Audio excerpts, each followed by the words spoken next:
أعوذ بالله من الشيطان الرجيم. بسم الله الرحمن الرحيم.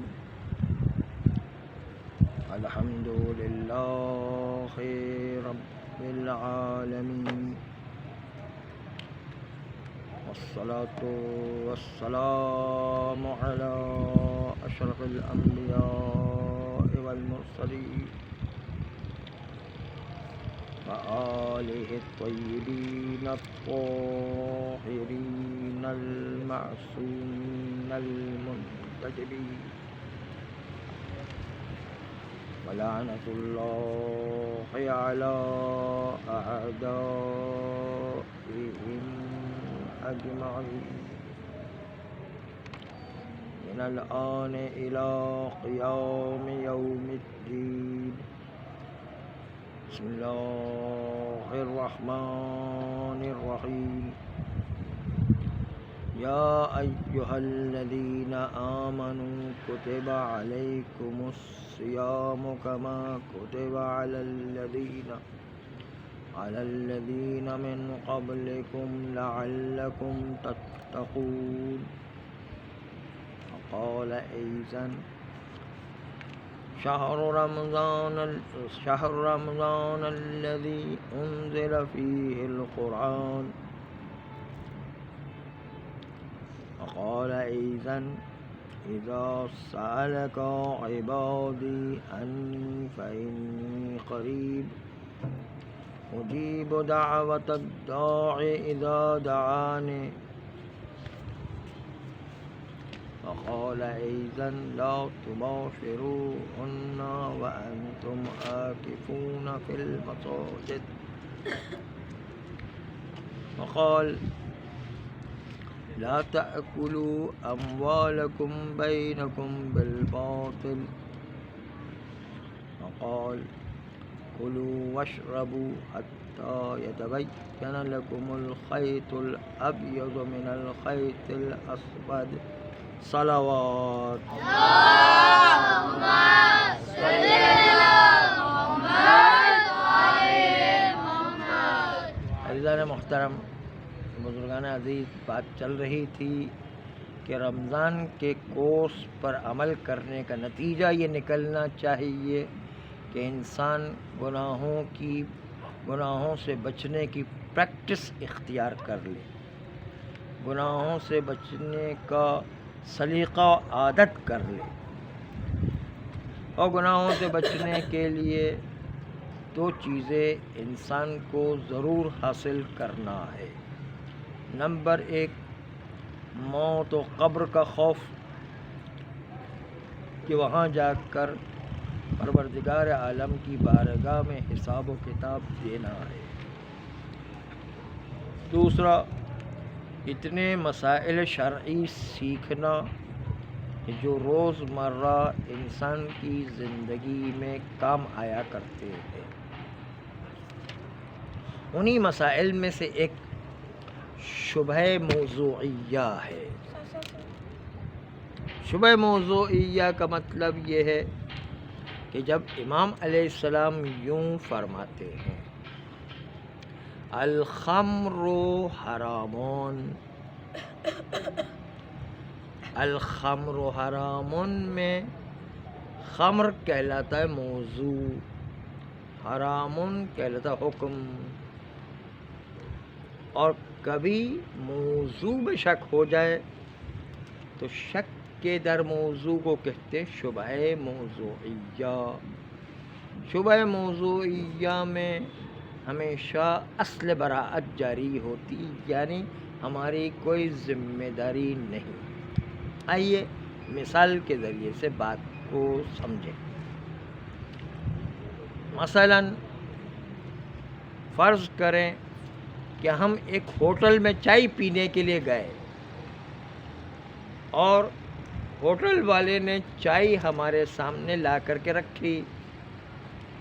یہ چائے جو ہمارے سامنے پڑی ہے اس کے بارے میں پتہ نہیں ہے کہ چائے نجس ہے یا نجس نہیں ہے، چائے غصبی ہے یا چائے غصبی نہیں ہے.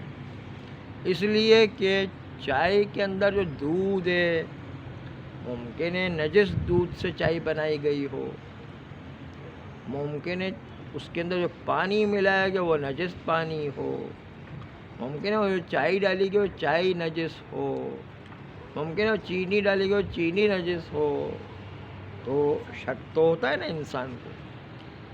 اسی طرح جس طرح نجس کا شک ہوا کرتا ہے، اسی طرح غصبی ہونے کا بھی شک ہوتا ہے کہ دودھ کہیں غصبی اور چوری کا تو نہیں، کہیں جو ہے اس کو دھوکہ دے کر تو دودھ نہیں لایا، کسی اور کی بکری سے یا بھینس سے اس نے چھپ کر کے تو دودھ نہیں نکالا ہے۔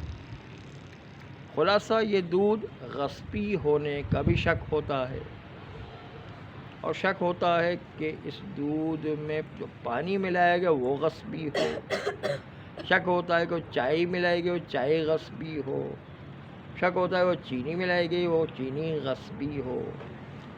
تو اس چائے میں جب شک ہو جاتا ہے کہ آیا نجس ہے یا نہیں، چائے غصبی ہے یا نہیں، تو چائے کے شک کو کہتے ہیں شبہ موضوعیہ۔ چائے حلال ہے یا چائے حرام ہے، حلال و حرام حکم ہے، لیکن چائے خود موضوع ہے۔ جب موضوع میں شک ہو جائے تو کہلاتا ہے شبہ موضوعیہ، اور شبہ موضوعیہ میں قانون ہے، فقہی قانون، کہ اصل براءت جاری ہوتی ہے، یعنی ہماری کوئی ذمہ داری نہیں ہے۔ اصل کا مطلب اصل، براءت یعنی کیا، ہم بری الذمہ ہیں، ہماری کوئی ذمہ داری نہیں۔ اصل براءت کا مطلب ہماری کوئی ذمہ داری نہیں ہے، ہم بری الذمہ ہیں، اس اصل براءت کا مطلب یہ ہے۔ شبہ موضوع میں چائے کے اندر شک کرتے کہ غصبی یعنی اصل براءت جاری کریں گے، کہ ہماری کوئی ذمہ داری نہیں ہے، نجس ہے یا نجس نہیں ہے، ہم اصل براءت جاری کریں گے کہ ہماری کوئی ذمہ داری نہیں ہے۔ یہ تو ہو گئی چائے کی بات۔ اسی طرح ہوٹل میں کھانا کھانے گئے، بریانی لا کر کے سامنے رکھی ہے، شک کرتے ہیں کہ بریانی کے اندر جو مرغی ڈالی گئی ہے وہ نجس تھی یا نجس نہیں تھی، ہمیں تو پتہ نہیں کیسا پکایا اس نے۔ اس کے اندر چاول ڈالے گئے ہیں، چاول نجس تھے یا چاول نجس نہیں تھے۔ بریانی میں جو پانی ڈالا گیا، پانی سے پکایا گیا، وہ پانی نجس تھا یا نہیں ہمیں نہیں پتہ ہے۔ بریانی میں جو مرچ ڈالی گئی وہ مرچ جو ہے نجس تھی یا نہیں ہمیں نہیں پتہ ہے۔ بریانی میں جو نمک ڈالا گیا وہ ہمیں نہیں پتہ کہ نجس تھا یا نہیں تھا۔ بریانی میں جو تیل ڈالا گیا وہ تیل ہمیں نہیں پتہ کہ نجس ہے یا نجس نہیں ہے۔ اسی طرح وہ گوشت ڈالا گیا، وہ گوشت مرغی کا وہ غصبی تھا یا غصبی نہیں تھا، چاول غصبی ہے یا نہیں، تیل غصبی ہے یا نہیں، مرچ غصبی ہے یا نہیں، مسالہ غصبی ہے یا نہیں، نمک غصبی ہے یا نہیں، یہ ہمیں نہیں پتہ ہے۔ تو ہم غصبی کی نسبت سے بھی اصل براءت جاری کریں گے، نجس کی نسبت سے بھی اصل براءت جاری کریں گے، اور کہیں گے اصل براءت ہے نا، اصل یہ ہے کہ ہم بری الذمہ، ہماری کوئی ذمہ داری نہیں ہے، اور ہم اس کھانے کو بھی جو ہوٹل میں لایا جاتا ہے اس کو کھا سکتے ہیں، چائے جو لائے گئے اس کو چائے کو پی سکتے ہیں، کیونکہ ہماری کوئی ذمہ داری نہیں، شک کی صورت میں کوئی ذمہ داری نہیں ہوتی۔ یہ مسئلہ کیوں پیش کیا؟ یہ مسئلہ اس لیے پیش کیا کہ آغا سیستانی اور آغا خامنہئی دونوں کا ایک ہی فتویٰ ہے کہ وہ چیزیں ان کمپنیز سے، کہ جو کمپنیز اسرائیل کو مدد کرتی ہیں، ان کمپنیوں کا مال خریدنا، بیچنا، رکھنا، استعمال کرنا، کسی کو گفٹ میں دینا جائز نہیں ہے۔ یہ دونوں کا فتویٰ ہے، بلکہ تمام مراجع کا فتویٰ ہے۔ دوبارہ عرض کرتے ہیں کہ وہ کمپنیز جو اسرائیل کو مدد کرتی ہیں، ان کا سامان خریدنا، بیچنا، کسی کو گفٹ دینا، استعمال کرنا، گھر میں رکھنا، سب جائز نہیں ہے، کوئی چیز جائز نہیں۔ مثلاً مثال کے طور پر کہیں، مثال کے طور پر یہ کہ کوکو کولا، پیپسی، یہ اگر کسی کو یقین و اطمینان ہے کہ پیپسی یا کوکو کولا اس کمپنی کو کہ جس سے پیپسی اور کوکو کولا بنائی جاتی، وہ کمپنی والے اپنے پروفٹ کو اسرائیل کی مدد میں خرچ کرتے ہیں، تو کوکو کولا اور پیپسی پینا جائز نہیں رہے گا، کیونکہ اس کی کمپنی والے اسرائیل کو مدد کر رہے ہیں۔ اسی طرح ٹیلینور سم جو ہے، وہ جس کو یقین ہے کہ ٹیلینور جو ہے وہ کمپنی وہ ہے کہ جو اسرائیل کو مدد کیا کرتی ہے، تو ٹیلینور کی سم استعمال کرنا جائز نہیں ہے، اس کی خرید و فروخت بھی جائز نہیں۔ اسی طرح لکس صابن کے بارے میں اگر کسی کو یقین ہے کہ وہ اسرائیل کو کمپنی مدد کرتی ہے، تو لکس صابن استعمال کرنے کی اجازت نہیں۔ میک ڈونلڈ، KFC، پیزا ہٹ، یہ جو ہے کمپنیز ہیں، اگر یہ اسرائیل کو مدد کرتے ہیں تو ان کے وہاں کھانے کی اجازت نہیں ہے۔ میک ڈونلڈ، پیزا ہٹ، KFC اور اس قسم کی جو بھی کمپنیز ہیں جو اسرائیل کو مدد کرتی ہیں، ان کمپنیز کے مال کو استعمال کرنے کی اجازت نہیں ہے۔ یہ تو مسئلہ ہو گیا، لیکن ہمیں کیسے پتہ چلے کہ کوکو کولا یا پیپسی والے اسرائیل کی مدد کرتے ہیں؟ یہ کیسے پتہ چلے؟ یہ کیسے پتہ چلے کہ کوکو کولا کمپنی یا پیپسی کمپنی اسرائیل کی مدد کرتے ہیں؟ یہ کیسے پتہ چلے؟ کہتے ہیں جن کو پتہ چل گیا، چاہے انٹرنیٹ سے پتہ چلے، چاہے اپنے وہاں کام کرنے والوں سے پوچھنے کی سے پتہ چلے، کہیں سے بھی پتہ چل جائے اور کسی کو یقین ہو جاتا ہے، تو جس کو یقین اور اطمینان حاصل ہو جائے، ان کے لیے کوکو کولا اور پیپسی کو استعمال کرنا جائز نہیں ہے، کیونکہ ان کو یقین اور اطمینان ہے کہ اسرائیل کو مدد کرتے ہیں۔ ایک دن ہم افطار کے لیے کہیں پر دعوت پر تھے، وہاں پر افطار میں کھانے کے علاوہ وہاں پر کوکو کولا جو ہے پینے کے لیے دی جا رہی تھی، تو ہم نے یہ کہا کہ بھائی ہم تو استعمال نہیں کرتے ہیں۔ تو ساتھیوں نے پوچھا کہ بھائی کیوں؟ کہا اس لیے کہ یہ کمپنی ہمیں اطمینان ہے کہ یہ اسرائیل کو مدد کرتے، اس لیے جو ہے ہم جو ہے اس کو نہیں پی سکتے۔ تو پھر ہم نے پوچھا کیا آپ لوگوں کو یقین ہے کہ نہیں؟ ان سب نے کہا ہاں بالکل ہمیں بھی یقین ہے کہ جو ہے وہ یہ کمپنی کوکو کولا پیپسی والے یہ اسرائیل کو مدد کرتے۔ سب نے کہا کہ ہاں یہ تو ہے۔ تو میں نے کہا جب جو ہے تو پھر آپ کو پینے کی اجازت نہیں ہے، آپ بھی چھوڑ دیجئے۔ کہا وہ تو ہم نہیں چھوڑ سکتے، وہ تو ہم پئیں گے نہیں۔ تو اب جو ہے عمل کرنا الگ مطلب ہے، شرعی مسئلہ ہونا الگ مطلب ہے۔ شرعی طور پر پینا جائز نہیں، جن کو بھی اطمینان ہو جائے۔ اس کا مطلب ان کو پکا اطمینان نہیں تھا، خالی شک کر رہے تھے، اور شک کی بنیاد پر کہہ رہے تھے کہ ہاں کوکو کولا اور پیپسی جو ہے وہ اسرائیل کو مدد کرنا ہے۔ لیکن چونکہ ہمیں اطمینان تھا، اس لیے ہم نے جو ہے اس کو ہاتھ نہیں لگایا، بلکہ ہم نے جو واپس کر دی اس کو۔ اور ہم جب بھی جاتے ہیں پیپسی کوکو کولا نہیں پیتے ہیں، اس کے بجائے جو ہے وہ کوئی دوسری جو ہے ڈرنک پیتے ہیں، جیسے پاکولا یا جو ہے 7 اپ مثلا، جس کے بارے میں یقین نہیں ہے کہ وہ کمپنی اسرائیل کو مدد کرے۔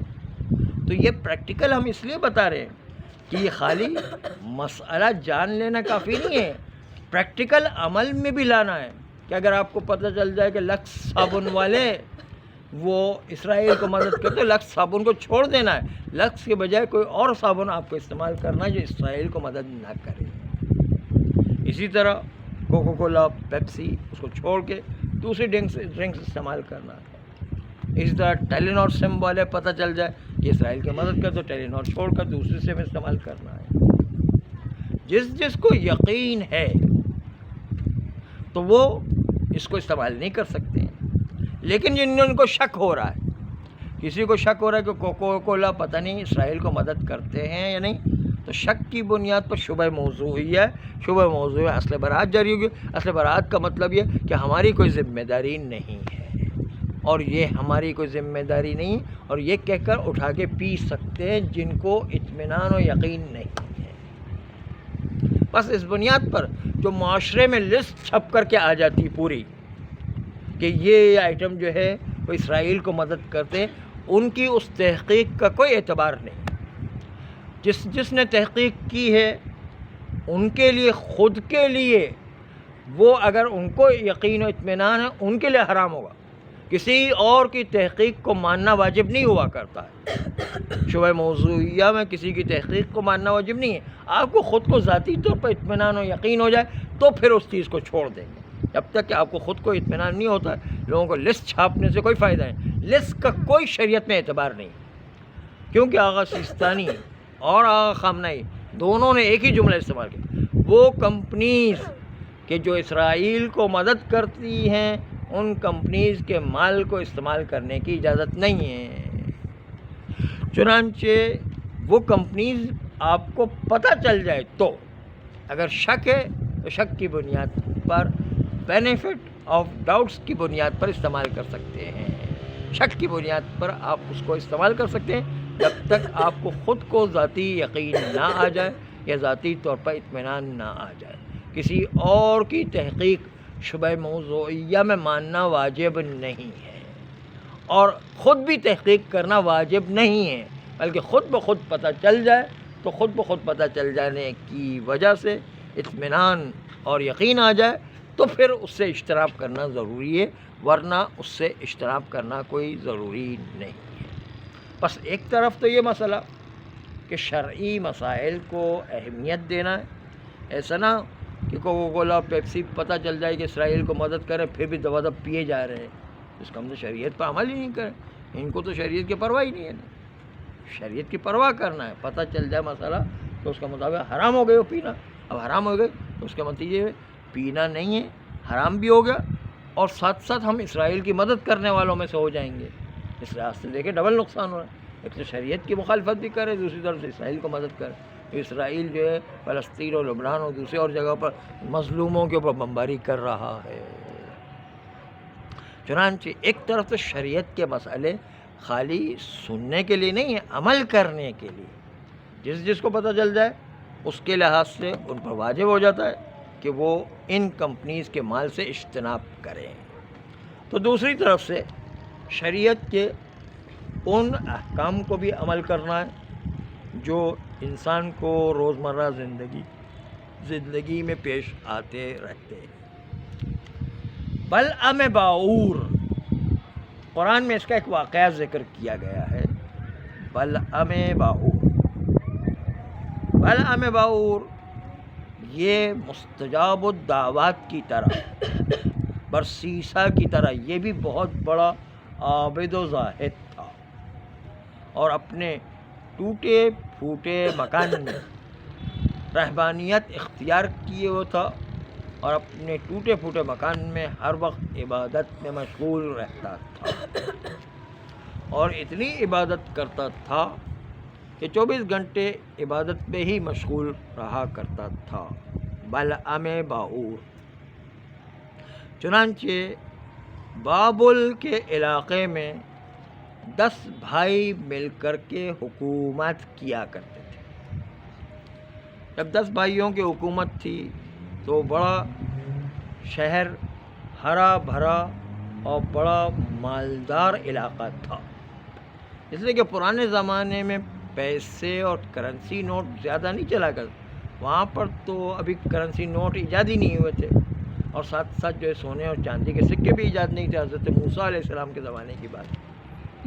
وہاں پر تو صرف جو ہے کیا یہی کھیتی باڑی، حیوانات، یہ جو ہے بھیڑ بکریاں، یہی چیزیں چلتی تھی۔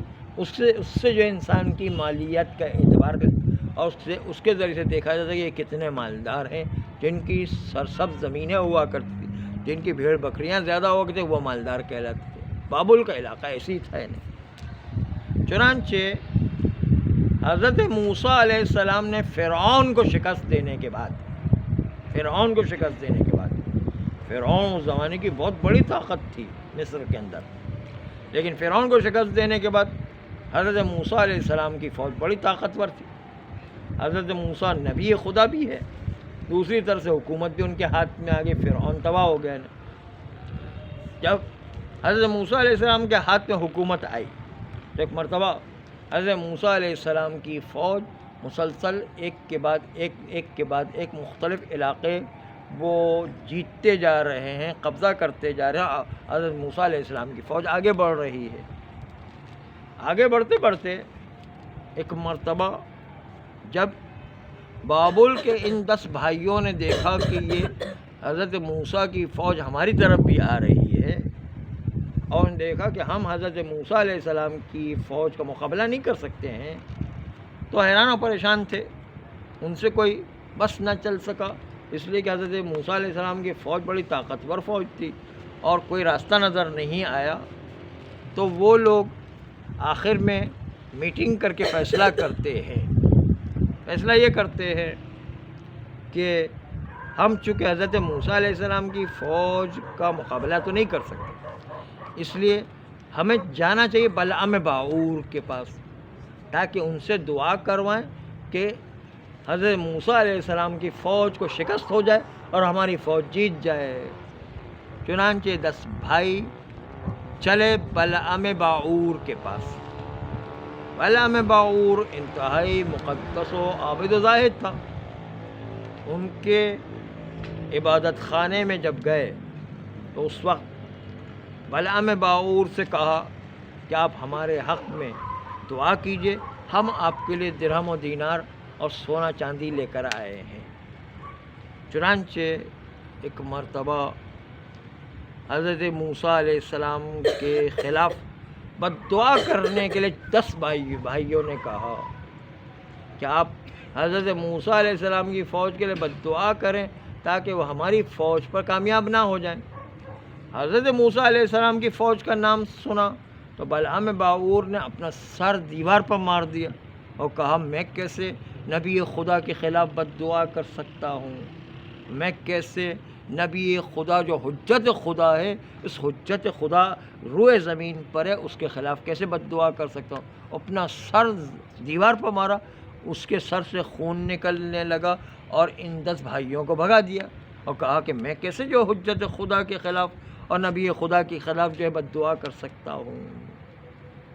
ایک مرتبہ جب ابن زیاد نے بھی قاضی شریح کے پاس فتویٰ لکھنے کے لیے بھیجا اور کہا قاضی شریح سے کہ آپ مولا حسین کے قتل کا فتویٰ دیں، تو اس وقت ابن زیاد کا جو قاصد تھا اس نے ہلکی پھلکی رقم قاضی شریح کے سامنے پیش کی. قاضی شریح نے بھی کہا یہ کیسے ہو سکتا ہے کہ میں نواز رسول کے خلاف فتویٰ دوں قتل کا؟ یہ ہو ہی نہیں سکتا کہ مولا حسین کے خلاف میں فتویٰ دوں. قاضی شریح نے بھی اپنا سر دیوار پر مارا، اس کا بھی خون نکل آیا. پہلے اتنے جوش میں تھے. ابن زیاد نے کہا کہ ابھی بڑے میاں بڑے جوش میں ہیں، اس کو ٹھنڈا کرنے کا طریقہ مجھے آتا ہے، مجھے پتہ ہے کہ اس کو کیسے قابو کیا جائے. اور یہ کہہ کر جب قاضی شریح رات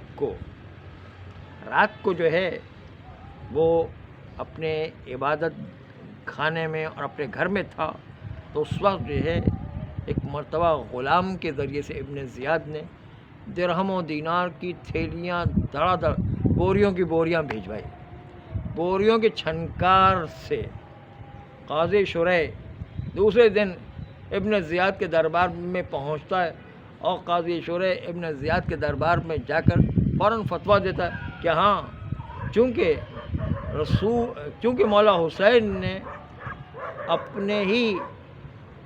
اپنے ہی نانا کی دین کی مخالفت کی ہے، اس لیے ان کو ان کے نانا کی تلوار ہی سے قتل کیا جائے. قتل کا فتویٰ جاری کر دیا، درہم و دینار سے وہ بک گیا. یہاں پر بھی بلعام باعور کا بھی یہی قصہ ہوا. جب وہ اپنے عبادت خانے مشغول تھا، چنانچہ غلام 10 بھائیوں نے کہا کہ اس کے سامنے لے جا کر کے اشرفیوں کی تھیلیاں اور بوریوں کی بوریاں رکھو. چنانچہ بوریوں میں درہم و دینار کی چھنکار سنتا تھا عبادت کے در. اتنی ڈھیر کی ڈھیر جو ہے بوریوں کی بوریاں اس کے سامنے لا کر کے رکھ دی. اب ابھی تک تو اس میں ایمان کی طاقت تھی اور اس سونے چاندی کی بوریوں سے اتنا زیادہ پھسلا نہیں تھا، لیکن دھڑا دھڑ سونے چاندی کے سکے آ رہے تھے تو صبح کے قریب ایک مرتبہ وہ شک میں پڑ گیا کہ میں اتنی دولت دیکھ رہا ہوں جو میری 2-3 نسلوں کے لیے کافی ہے، میں ایک خالی فتویٰ لکھ دوں تو اس کے نتیجے میں ایک دعا کر دوں حضرت موسیٰ کے خلاف تو اس کے نتیجے میں میری نسلوں کی نسلیں جو ہے وہ اس پیسے سے استفادہ کر سکتے. اتنے پیسے ان 10 بھائیوں نے بھجوائے. چنانچہ اب صبح سویرے اس نے فیصلہ کر لیا کہ میں حضرت موسیٰ علیہ السلام کے خلاف بددعا دوں گا اور یہ سارے پیسے لے لوں گا. چنانچہ صبح سویرے تیار ہو کر شہر جاتا ہے اور 10 بھائیوں سے کہتا ہے کہ چلو میں تیار ہوں حضرت موسیٰ علیہ السلام کے خلاف بددعا دینے کے لیے. تو کوئی بھی آدمی اپنے ایمان پر بہت زیادہ بھروسہ نہیں کرے. کب اس میں تبدیلی واقع ہو جاتی پتہ نہیں چلتا ہے. جب تک کہ انسان کی موت نہیں آ جاتی تب تک انسان کو اپنے پر بھروسہ نہیں کرنا چاہیے. کبھی بھی انسان کا ایمان پھسل سکتا ہے. کچھ لوگ پیسے سے بک جایا کرتے، کچھ لوگ عورتوں سے بک جایا کرتے، کچھ لوگ جو عہدوں سے بک جایا کرتے، کچھ لوگ شہرتوں سے بک جایا کرتے، کچھ لوگ افرادی طاقت سے بک جاتے ہیں. لوگ الگ الگ طریقے کے لوگ ہوا. اس لیے انسان کو اپنے اوپر کوئی بھروسہ نہیں کرنا چاہیے. اسی لیے تو مولا کے سر پر جب 19 رمضان کی شب ضربت لگی تب مولا نے کہا فزت ورب الکعبہ، آج کے دن میں کامیاب ہو گئے. کیوں؟ اسی کہ موت آنے سے پہلے انسان میں کیا پیش آئے گا پتہ نہیں ہے. اس لیے انسان کو ہمیشہ الرٹ رہنا چاہیے، ہوشیار رہنا چاہیے کہ شیطان کسی بھی مرحلے میں آ کے انسان کو گمراہ کر سکتا ہے. کوئی بھروسہ نہیں ہوا کرتا. کتنا بھی انسان کا ایمان مضبوط ہے شیطان آ کے بہکا سکتا ہے. اس لیے ہمیشہ انسان کو ہوشیار رہنا چاہیے. چنانچہ بلعم باعور جیسے اتنا عابد و زاہد کہ جس نے ساری زندگی عبادت پہ گزاری، ٹوٹے ہوئے مکان میں، پھٹے ہوئے لباس میں اور جو ہے سوکھے ہوئے ٹکڑوں سے جو ہے انسان نے کھا کر کے زندگی گزاری، لیکن آج آخر عمر میں جو ہے ایسا ہو گیا کہ پیسے کی خاطر لالچ آ گئی. جا کر کے شہر میں 10 بھائیوں سے کہا میں حضرت موسیٰ علیہ السلام کے خلاف بددعا کرنے کے لیے تیار ہوں. وہ پیسے کی لالچ جو ایسی ہوتی ہے. پیسہ بہت خطرناک چیز ہے. ایسے اچھے لوگوں کو جو ہے وہ اچھے لوگوں کے ایمان کو خرید لیتا ہے. نہیں، اس لیے بہت ہوشیاری سے زندگی گزارنے کی ضرورت ہے. یہ الگ بات ہے کچھ لوگ جو ہے 2 پیسے میں بک جایا کرتے ہیں، کچھ لوگ جو ہے ہزاروں میں بکتے ہیں، کچھ لوگ لاکھوں میں بکتے ہیں، کچھ لوگ کروڑوں میں بکتے ہیں، کچھ لوگ اربوں میں بکتے ہیں.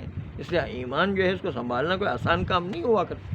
اللہ ہمیں ایسے امتحان میں مبتلا نہ کرے کہ جس سے ہمارا ایمان ہی ضائع ہو جائے. یہ بڑا خطرناک مرحلہ ہوا کرتا ہے.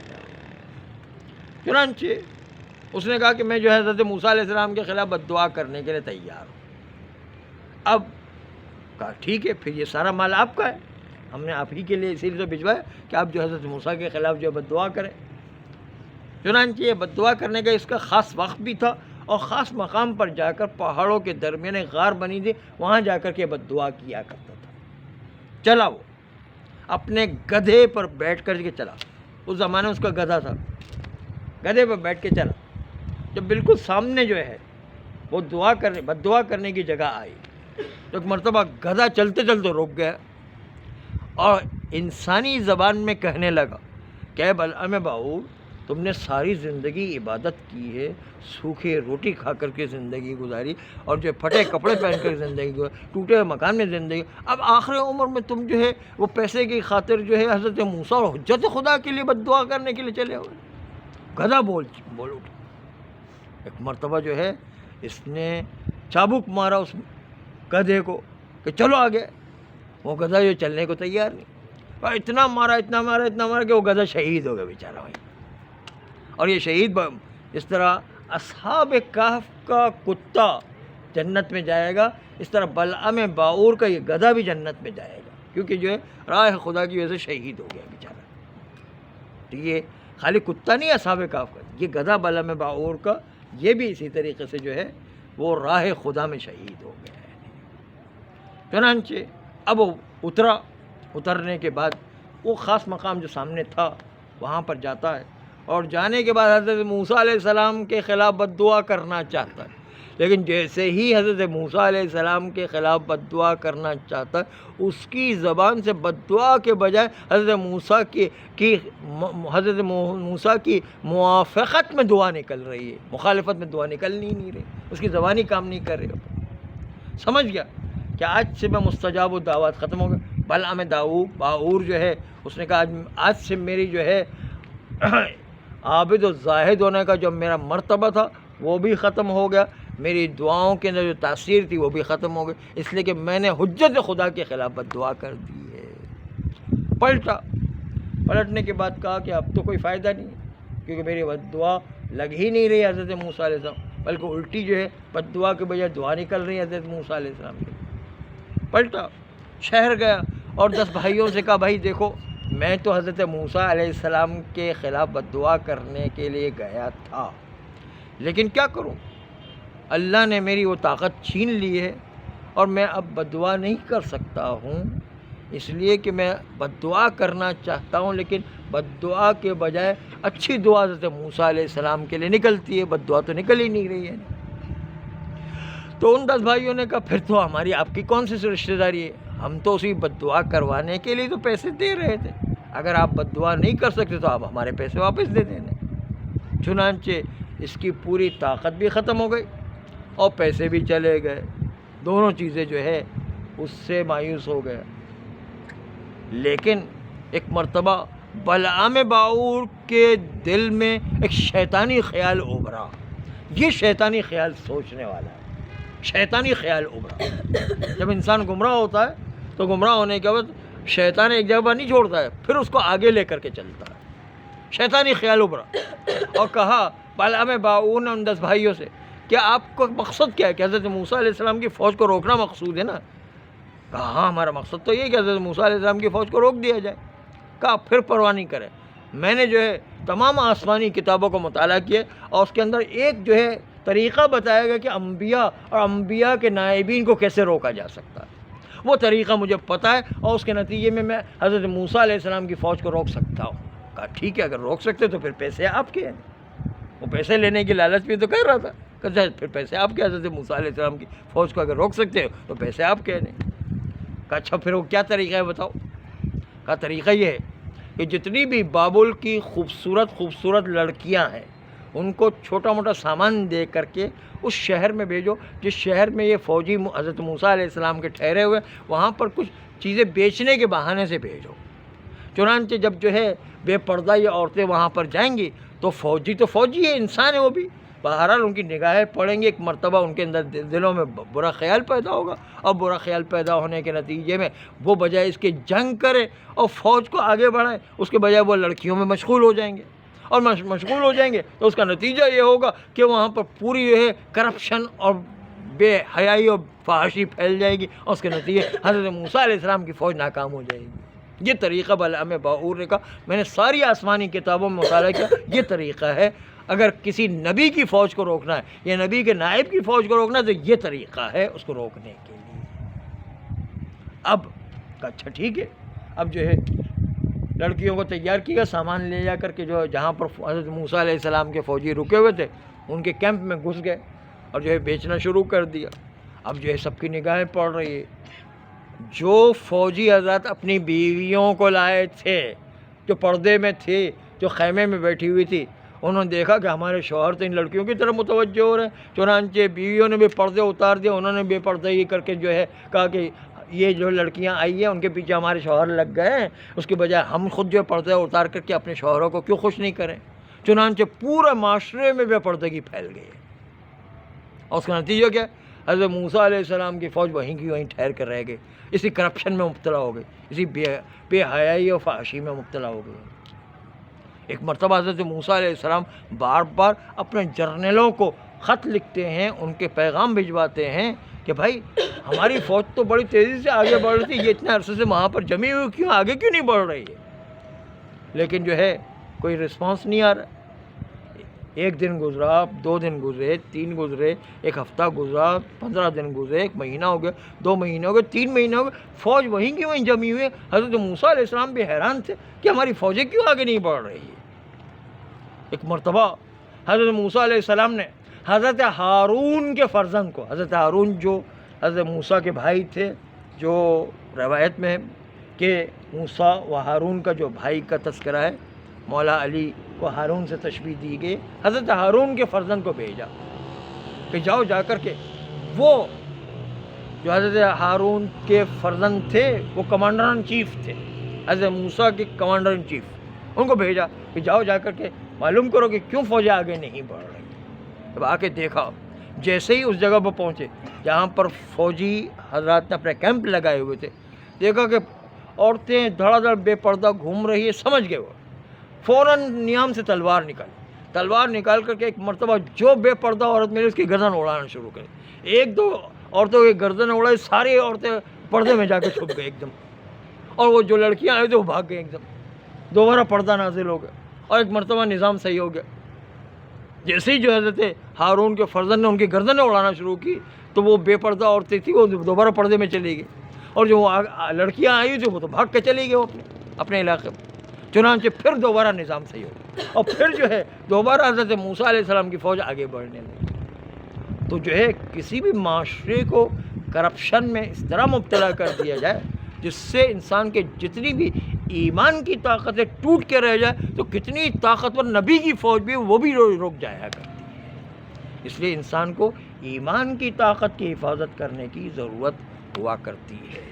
پروردگار عالم ہمیں اپنے ایمان کی حفاظت کرنے کی توفیق عطا فرمائے، ہمارے گناہ کبیرہ اور صغیرہ کو معاف فرمائے، آئندہ بھی گناہوں سے بچنے کی توفیق عطا فرمائے، نسلاً بعد نسل ایسی اولاد عطا فرمائے جو روز قیامت تک امام زمانہ علیہ السلام کے سچے سپاہی قرار پائیں۔ پروردگار حوضات